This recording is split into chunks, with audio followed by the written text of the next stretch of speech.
Hey, Truffles, you know what time it is? It's time for another Songs and Stories for Hard Hitting Times. You ready? Ready to have some fun? All right. All right, here we go. And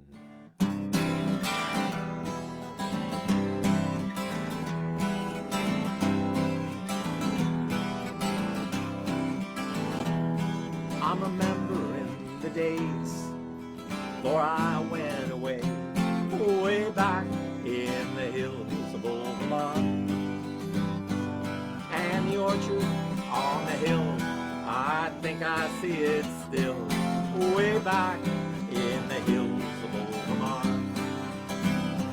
Oh, tonight I long to be where the catamount run free and the rattlesnake can lie out in the sun. Near the voices of the loons when the apple blossoms bloom, way back in the hills of old Vermont. Now there used to be a barn near the old fishing pond, way back in the hills of old Vermont. So many fields of hay now gone with yesterday, way back in the hills of old Vermont. Oh, tonight I long to be where the catamount run free and the rattlesnake can lie out in the sun. Near the voices of the loons when the apple blossoms bloom, way back in the hills of old Vermont. Well, everything has changed, nothing stays the same, way back in the hills of old Vermont. Like that old brown panther's roar, you won't hear that no more, way back in the hills of old Vermont. For tonight I long to be where the catamount run free and the rattlesnake can lie out in the sun. Near the voices of the loons when the apple blossoms bloom, way back in the hills of old Vermont. But when the rains came down and flooded many towns, way back in the hills of old Vermont, all the neighbors lent a hand for the loving of the land, way back in the hills of old Vermont. For tonight I long to be where the catamount run free and the rattlesnake can lie out in the sun. Near the voices of the loons when the apple blossoms bloom, way back in the hills of old Vermont.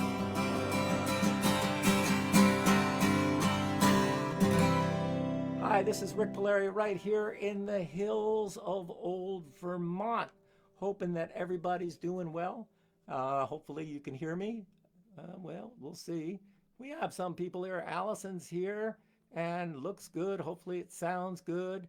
Yeah, so here we are. Another show to go. And later on, I'll talk a little bit more. But right now, I thought I would do a song that I don't think I've ever done. I don't even know if I've done it since I recorded it. It's been that so long ago. It was, I was recording an album with Pete Sutherland. He was my producer on this is actually the titled track of the album called Panning for Gold. And it was a really interesting project. I really enjoyed working with Pete on this. And this song I wrote it. I went to Kerrville. I've only been to Kerrville once. I went to Kerrville, and I was there with Steve Gillette and a few other friends. I was kind of new to the whole scene. This was a long, long time ago. And I was watching all these great songwriters. I mean, really good songwriters, all sitting around singing songs. And at that time, I was writing songs, but I hadn't written a whole lot of songs. And I started thinking, well, maybe I should write some more songs. So after Kerrville, I decided that I would kind of stick my toe in the water of the songwriting world and starting writing some more songs. And this song here is just kind of a simple little song, but it talks about my experience in Kerrville.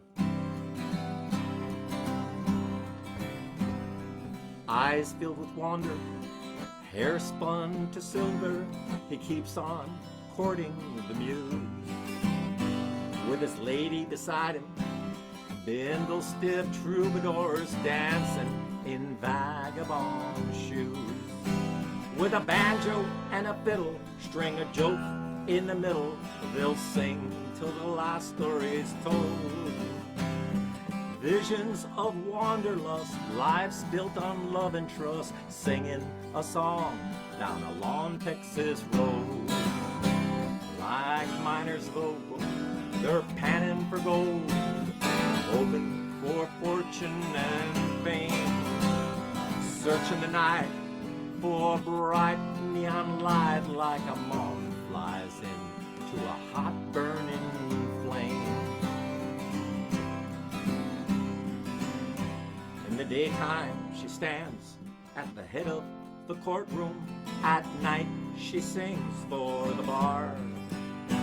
She closes her eyes as the spirit inside takes flight on an old Gill guitar. Shackled by law books, files and papers, imprisoned by wardens of time, she gets her pardon from a musical garden, stolen moments in a kingdom of rhyme. Like miners of gold, they're panning for gold, hoping for fortune and fame, searching the night for a bright neon light, like a moth flies into a hot burning flame. He just blew in from the winds of Chicago, hoboing a fast airplane. His day job went south, now he's filling this drought, selling the songs that he sings. Gamblers, crap shooters will take all or nothing. Why, it's hard to explain. This gypsy king poet will try, don't you know it, win, lose, or draw, just to stay in the game. Like miners of old, they're panning for gold, searching for fortune and fame, searching the night for a bright neon light, like a moth flies into a hot burning flame. Like miners of old, they're panning for gold, hoping for fortune and fame, searching the night for a bright neon light, like a moth flies into a hot burning flame. Oh yeah, that's a song, "Panning for Gold." And as you know, some of you folks know anyway. Let's see if anybody else is here. Okay, Rhonda Scott Merrick. She's here doing her homework. Squeak from the Squeaking Menage, yeah. And Linda Jones, Rick, Skip, and I tuned in. Well, good to see you. Well, anybody who's been following me knows that I've had a lot of trouble with my hands, my arm, since May, and I think on the last show we talked a little bit about that, and it seems like now I got to do something about it. So tomorrow of all things, tomorrow I have to go in and have surgery for this arm here. And I don't really know what that means. There was part of me, that felt like I don't know if I really want to even do a show today, because my mind is just so filled with like thinking about, what does it mean? Is it going to be where I won't be able to play for a while? I don't know. I don't know. But the hope is that my arm is going to get better, and that I will be able to play more than I have been. And I love to play on all. They said that maybe I could play. Maybe I could play on the ukulele. I don't know. That's what.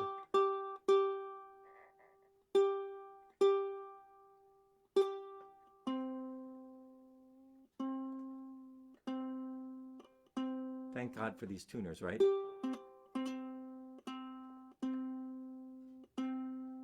Come on now.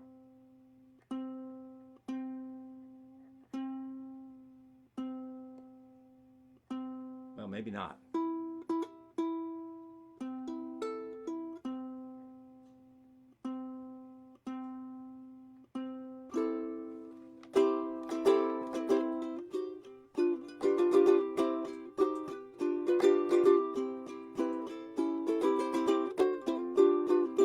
Well, ain't she sweet, walking down that street?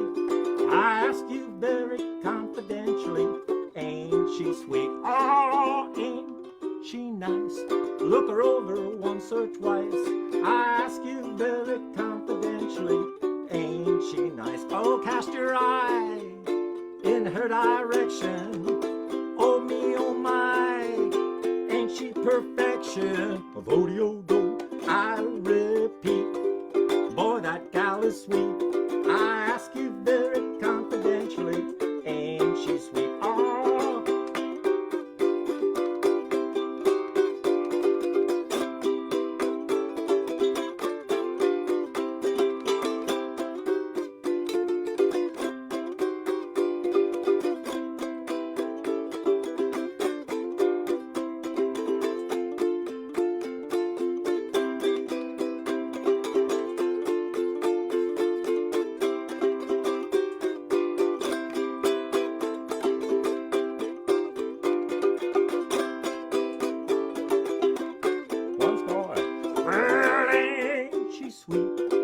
Walking down that street, I ask you very confidentially, ain't she sweet?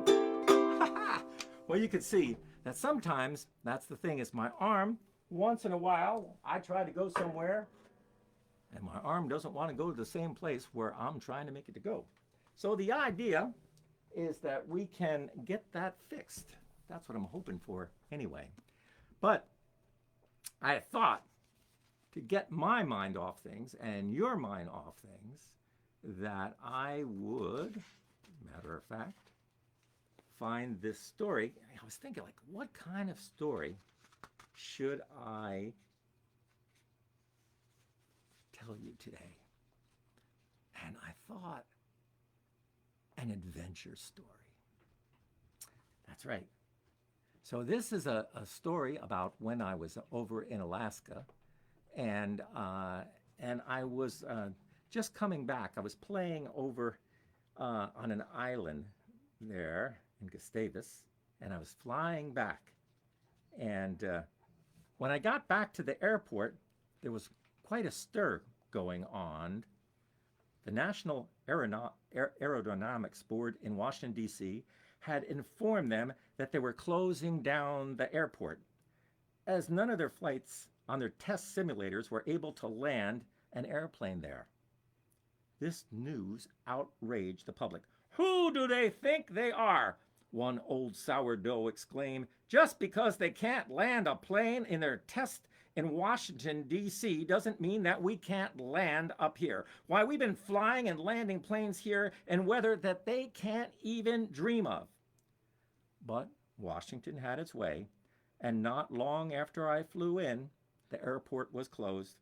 I had a few days in Juneau to do a few more shows, hoping that the airport would reopen in time for my next engagement out on the remote town of Pelican. Luck was with me. On the very day I was to fly, the airport reopened. This time, instead of flying in a bush plane, I was making the trip in a float plane. Not far from the runway, there were a few narrow channels of water. The planes floated on their big pontoons were tied to the docks as we loaded in the gear. I was the only passenger going to fly to Pelican that day, so I found myself strapped right in the co-pilot seat. Once we were loaded, the two huge propellers twirled and our plane scurried down the waterway and then launched into the cloudy blue Alaskan sky. Once we were airborne, I could understand why the bureaucrats in Washington were worried. I couldn't see a bloody thing in the dense fog. The pilot sensed my insecurity and assured me that he knew every mountain range like the back of his hand. Just because we can't see it doesn't mean that I don't know it's there, he said, attempting to reassure me. We flew high into the sky till the clouds melted away. At one point, the pilot pointed to a spot in the rolling sea. See that, he said? There's a humpback getting ready to breach.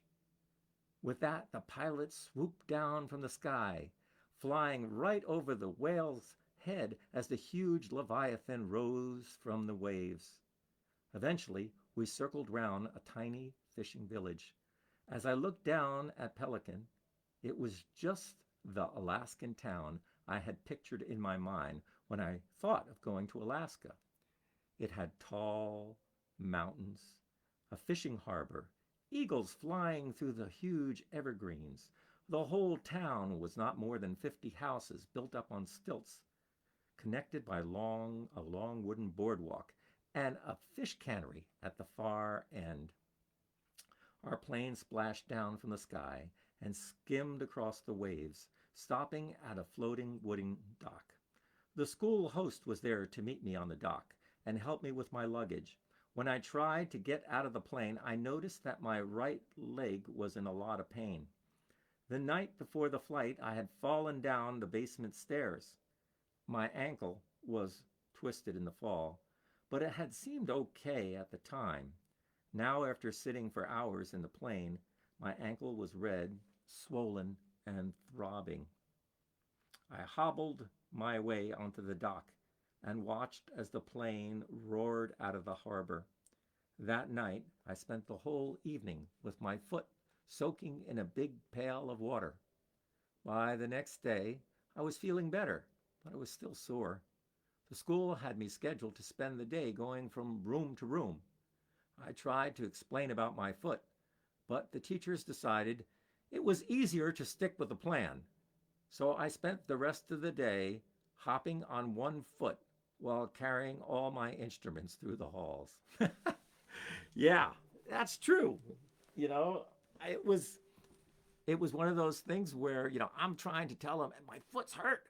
I could barely walk, and they're going, well, we made all the plans already, and, it's a lot easier if you just go with the plan.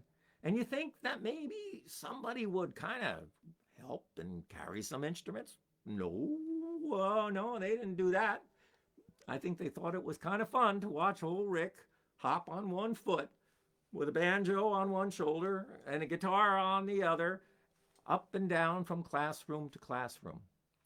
But that's the way it is for the life of the musician.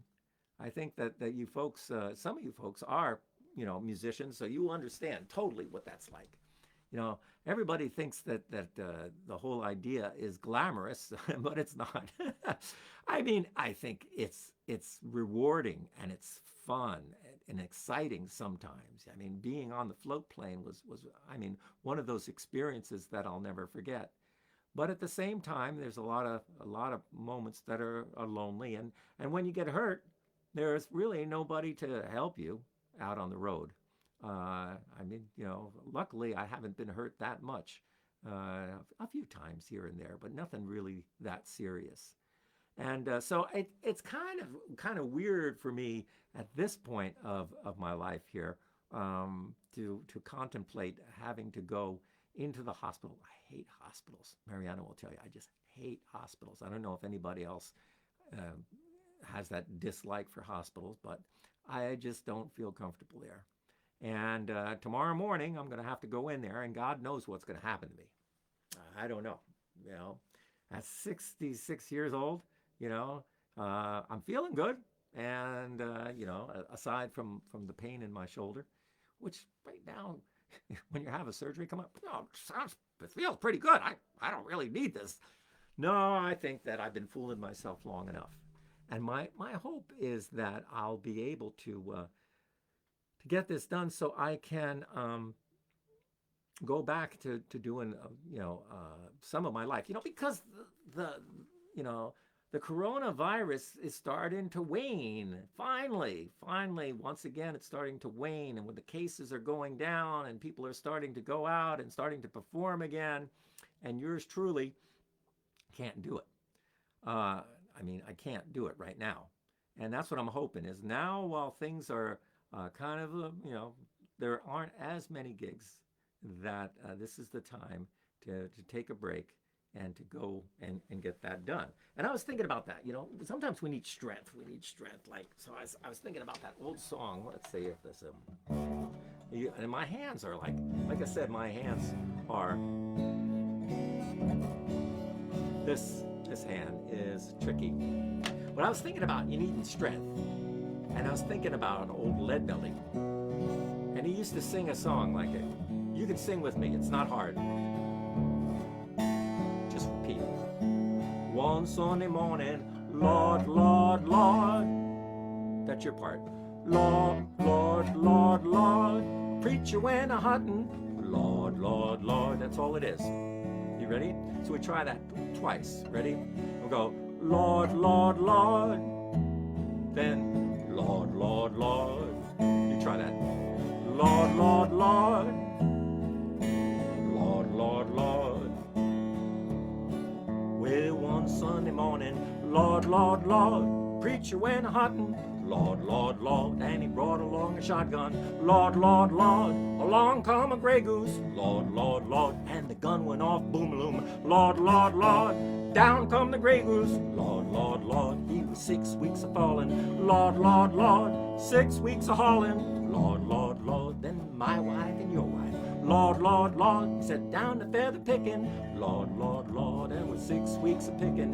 Lord, Lord, Lord. We put him on the table. Lord, Lord, Lord, then we put him in the boiler. Lord, Lord, Lord, he's 6 weeks boiling. Lord, Lord, Lord. Now the fork wouldn't stick him. Lord, Lord, Lord, and the knife wouldn't cut him. Lord, Lord, Lord, so we took him to a hog mill. Lord, Lord, Lord, but the hogs wouldn't eat him. Lord, Lord, Lord, so we took him to a sawmill. Lord, Lord, Lord, but it broke the saw's teeth out. Lord, Lord, Lord, and then now last time saw him. Lord, Lord, Lord, he's flying over the ocean. Lord, Lord, Lord, with a long string of goslings. Lord, Lord, Lord, and they're all going quack, quack. Lord, Lord, Lord, and they're all going quack, quack. Lord, Lord, Lord, flying with a gray goose. Lord, Lord, Lord. That's one tough bird, the old gray goose. And the gray goose, you know, it gives you, you know, that feeling of, you know, I'm not going to give up. We can't give up. It's not an easy thing to keep going sometimes when you feel like you can't keep going. But I remember sitting around with Pete Seeger up at his house, and he liked to play this song. You know, I can still see him sitting there with a big smile on his face with his banjo. And he'd be playing this. Don't you know it's darkest for the dawn? This thought keeps me moving on. If we could heed these early warnings, the time is now, quite early morning. If we could heed these early warnings, the time is now, quite early morning. Some folks sing, mankind won't long endure, but what makes them feel so doggone sure. I know that you who hear my singing could make those freedom bells go ringing. I know that you who hear my singing could make those freedom bells go ringing.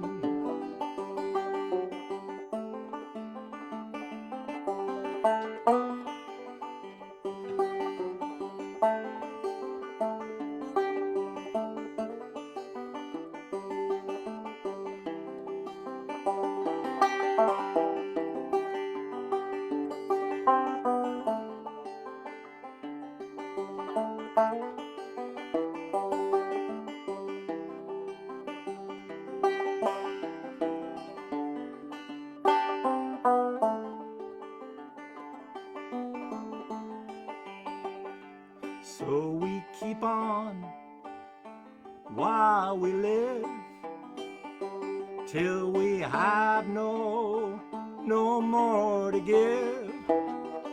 And when these fingers can strum no longer, and the old banjo to young ones stronger, and when these fingers can strum no longer, and the old banjo to young ones stronger. So it's darkest for the dawn. These thoughts keep me moving on through all this world of joy and sorrow. We still can have singing tomorrow through all this world of joy and sorrow. We still can have singing tomorrow.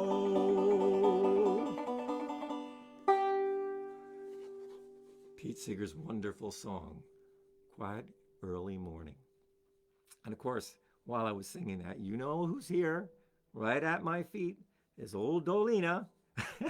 and I was trying, yeah, I know, okay, I know, you see the nose? There's the nose. Yeah, so, yeah, Dolina's right here with me. And I hope you folks, keep strong. We're going to get through all of this, me too. And I hope, next week I'll be back to try to play something. Not really sure. Maybe I'll tell you a story. Right, Dolina? Look at that nose. Look at the nose here. Well, and until then, this is Dolina and Rick here in the hills of old Vermont. Hoping that your day's a good one. Keep healthy. Tell the ones that are close by that you love them. Okay? All right. Bye-bye.